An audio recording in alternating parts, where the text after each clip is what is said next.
I rhythmically tapped my cheek with my fingers, communicating with the death row inmate in court using Morse code. I asked him how to save him, and he responded by blinking. The message was too overwhelming, so I immediately began writing it down. Just as the communication ended, the trial was also coming to a close. The man was sentenced to be beheaded, and the execution was set for 3 days later, but he was completely unfazed, because just moments ago, we had already agreed on an escape plan. That night, following Deberlich's instructions, I arrived at a wall.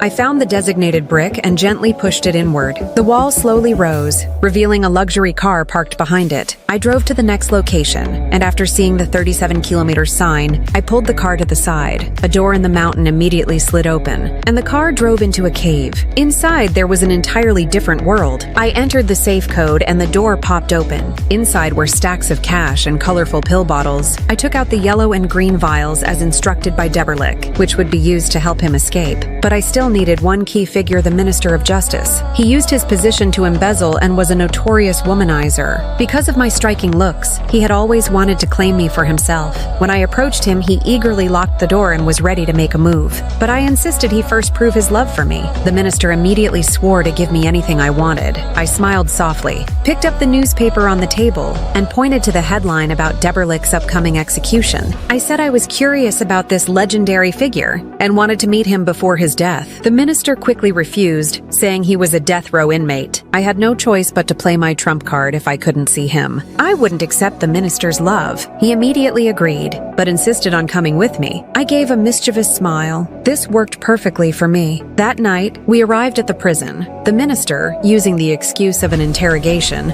brought Deberlich into the interrogation room. 27 minutes later, the minister walked out coldly, saying Deberlich was like a block of wood, unable to answer any questions. The prison warden mentioned that since entering prison, Deberlich had always been like this, never speaking. The next day was the execution day. The prison guard cut off Deberlich's collar and led him to the execution platform. But even at this point, he still wore an emotionless expression, as if nothing concerned him. Seeing his calmness, the chief officer suddenly felt something was wrong. He recalled the human skin masks found in Deberlich's house, and a feeling of dread washed over him. He immediately rushed forward to stop the execution.